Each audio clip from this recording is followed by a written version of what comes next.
नमस्कार, नया दृष्टिकोण न्यूज़ चैनल में आपका स्वागत है। मैं दीपक कुमार गुप्ता और हम बता दें अभी हम लोग नई बस्ती महादेवा में आए हुए हैं अभिनव कुमार रानू जी के पास, जो किसी परिचय के मोहताज नहीं है। और देखिए तो कई बार से लगातार वार्ड कमिश्नर और पूर्व में बिहार विधान परिषद का भी चुनाव लड़ चुके हैं। खासकर युवाओं में अच्छी अपना पैठ रखते हैं और युवाओं के रोल मॉडल भी हैं। देखिए आने का मकसद रहा कि 105 विधानसभा से जन सुराज से ये भावी प्रत्याशी हैं सीवान से, और 11 अप्रैल को जन सुराज पार्टी की तरफ से पटना के गांधी मैदान में एक बदलाव रैली का आयोजन किया जा रहा है, जिसका मूल मकसद है बिहार में व्यवस्था परिवर्तन की चाहत रखने वाले लोग इस रैली में सादर आमंत्रित हैं प्रशांत किशोर जी की तरफ से। क्या कहना चाहेंगे सर? सबसे पहले पूरे सीवान जिले के वासियों एवं जन सुराजियों को मेरा नमस्कार। 11 अप्रैल को जो रैली हो रही है वो बिहार बदलाव रैली हो रही है। इसमें जो भी बिहार के बदलाव के लिए जैसे पलायन, शिक्षा, स्वास्थ्य और भ्रष्टाचार के विरुद्ध जो लड़ना चाहते हैं वो इस रैली में आमंत्रित हैं। मैं उनसे निवेदन करूंगा कि इस रैली में आए और अपना सहयोग दें ताकि बिहार के बदलाव में उनका पूरा सहयोग मिल सके। चलिए इस रैली में आए और इसमें अपना प्रशांत किशोर जी के हाथों को मजबूत करें, क्योंकि हर आदमी त्रस्त है। जिस प्रकार से देखा जाए तो विगत 1 महीने से पब्लिक कौन का है, पुलिस को भी खुलेआम रोड पर पीटा जा रहा है गुंडों के द्वारा। पुलिस खुद सुरक्षित नहीं है। दूसरा सवाल सर ये है कि बिहार में बेरोजगारी और पलायन इतना ना इस समय त्रस्त है यहाँ के आम पब्लिक। बच्चे पढ़ लिख के भी 8,000 10,000 की नौकरी के लिए गुजरात, महाराष्ट्र और राजस्थान जाते हैं। उनके लिए क्या कहना चाहेंगे? उनके लिए सभी से निवेदन है कि एक बार प्रशांत किशोर के हाथों को मजबूत बनाएं और इस बार देखें कि उनको जो बिहार से छोड़कर गुजरात, राजस्थान कहीं भी जाना पड़ रहा है वो उनके जाने की स्थिति नहीं रहेगी, नौबत नहीं आएगी। इसलिए एक बार प्रशांत किशोर के हाथों को मजबूत बनाएं और बिहार बदलाव में अपना सहयोग दें। चलिए बिहार प्रशांत किशोर जी के हाथों को मजबूत बनाएं और एक बार उनको मौका दें। देखिए प्रशांत किशोर जी भी इसमें बार बार बोल रहे हैं अगर जन सुराज आएगा तो 5 चीज बिल्कुल बदल जाएगा। चाहे शिक्षा पर भी बता रहे हैं कि विश्व स्तरीय स्कूल बनेगा। दूसरा जो बेरोजगार युवा हैं जो हमारे बिहार राज्य से निकल के महाराष्ट्र, गुजरात में जाके कमा रहे हैं 8,000 10,000 12,000 रुपया, उनके लिए भी बता रहे हैं कि हम लोग उनको यहाँ पर कम से कम 10 से 15,000 रुपए का यहाँ पर जॉब का अरेंजमेंट हम करेंगे। तीसरा सवाल ये है कि देखा जाए तो आधी आबादी हमारी माताएं बहनें हैं, जो महिलाएं हैं, उन पर भी यहाँ के जो अभी वर्तमान सरकार है केवल माने 33% 50% इस तरह के आरक्षण की व्यवस्था करते हैं, लेकिन जब उन लोगों को पद मिल भी जाता है तो उसका कोई बड़ा उन लोगों को लाभ नहीं मिलता है। लेकिन प्रशांत किशोर जी बोल रहे हैं उन लोगों को हम लोग आर्थिक स्वावलंबित करेंगे, सालाना 4% ब्याज देने पर उन लोगों को स्वरोजगार की व्यवस्था करेंगे। इन पर क्या कहना है आपका? जी, जैसे कि इसके पहले की सरकार या कोई भी महिलाओं को आरक्षण घोषित करती है लेकिन उसका कोई उनको लाभ नहीं मिलता है। लेकिन प्रशांत जी का मानना है कि केवल आरक्षण देने से कुछ काम नहीं होगा। उसके लिए उनको बढ़ावा देने के लिए उनको अपना बेरोजगार या आगे बढ़ाने के लिए जमीन बनाना पड़ेगा।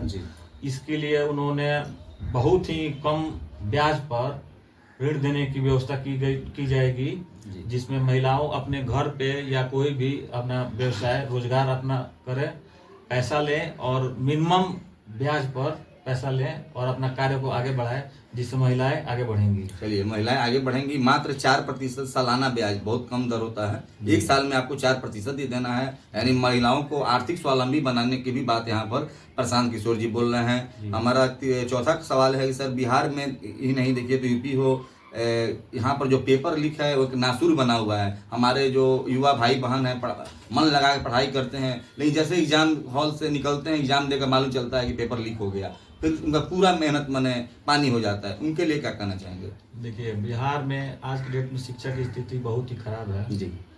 पेपर लीक होना आम बात है और जो भी विद्यार्थी हैं वो उतना अच्छे से पढ़ाई नहीं कर पा रहे हैं क्योंकि यहाँ उसकी व्यवस्था नहीं है जी। हम लोग की सरकार, प्रशांत जी की सरकार आती है तो शिक्षा का ऐसा व्यवस्था किया जाएगा कि यहाँ से बाहर जाने की किसी को जरूरत नहीं पड़ेगी। सारे शिक्षा की व्यवस्था बढ़िया कॉलेज खोला जाएगा यहाँ पे और उनके लिए अच्छी व्यवस्था रहेगी, जिससे वो मतलब अपने बल पे ही, पढ़ाई के बल पे ही कोई भी एग्जाम या कोई भी अपना हो निकालेंगे। और रही पेपर लीक की बात, तो जब भ्रष्टाचार खत्म हो जाएगा यहाँ से, तो फिर पेपर लीक वाला कोई समस्या रहेगा नहीं। चलिए, पेपर लीक वाला समस्या नहीं रहेगा अगर प्रशांत किशोर जी अगर आ जा रहे हैं तो। इसमें हमारा आखिरी सवाल आपसे यही रहेगा कि बिहार में जो शराबबंदी है किसी से छिपा नहीं है, केवल नाम कहने का शराबबंदी है। आपको होम डिलीवरी की व्यवस्था होती है, और यहाँ तक भी कहा जाता है कि खुद इसमें बड़े बड़े लोग इसमें मिले हुए हैं, पुलिस का भी मिली भगत बताया जा रहा है। और जो इससे नुकसान है हम लोग पूरे बिहार का देखा जाए तो अरबों खरबों का नुकसान है, जिससे हमारे जो सरकारी कर्मी भाई हैं उनको समय से वेतन नहीं मिलता है। इसके लिए क्या कहेंगे? देखिए, भले ही प्रचार प्रसार हो कि बिहार में शराबबंदी है, लेकिन शराबबंदी है कहाँ? नहीं।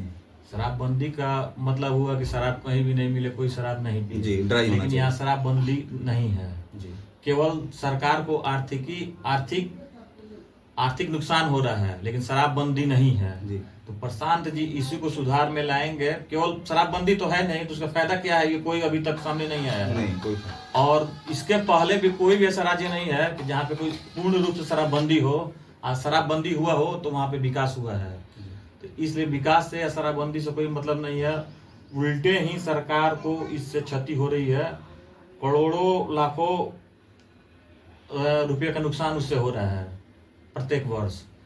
तो इसलिए शराबबंदी नाम का है और बंदी है नहीं, तो इसको हम लोग हटा देंगे। शराबबंदी जो है, इसको जो नाम है, नाम से हटा देंगे और उसको सुसज्जित व्यवस्था इसकी की जाएगी। चलिए, तो ये थे हमारे साथ 105 विधानसभा सीवान से भावी प्रत्याशी अभिनव कुमार रानू जी। और देखिए, ये भी बता रहे हैं कि जो शराबबंदी है वो केवल नाम के लिए है। यहाँ तो होम डिलीवरी की भी व्यवस्था हो रही है, कोई ऐसा आदमी नहीं जिसको शराब नहीं मिल रहा है। केवल व्यवस्था हो रही है, कोई ऐसा आदमी नहीं जिसको शराब नहीं मिल रहा है, केवल पैसा 2 गुना 2.5 गुना या 3 गुना देना है। और एक चीज़ और बता दिया जाए, जो आगामी 11 तारीख को पटना के ऐतिहासिक गांधी मैदान में रैली होने वाली है, उसमें सीवान से लगभग 18 से 20 हजार लोगों की जाने की व्यवस्था है। आपकी तरफ से कितने लोगों की जाने की संभावना है? मेरे तरफ से मेरे साथ हमको लग रहा है कि 500 लोग के करीब जाएंगे। मेरे साथ जाएंगे, हम नहीं ले जा रहे हैं। वो लोग अपनी गाड़ी से प्रशांत जी की रैली में खुद बिहार बदलाव को सफल बनाने के लिए अपनी गाड़ी से मेरे साथ जाएंगे। ऐसा नहीं है कि मैं उनको जबरदस्ती ले जा रहा हूँ या उनके लिए हम कुछ व्यवस्था खर्चा कर रहा हूँ, वो चले।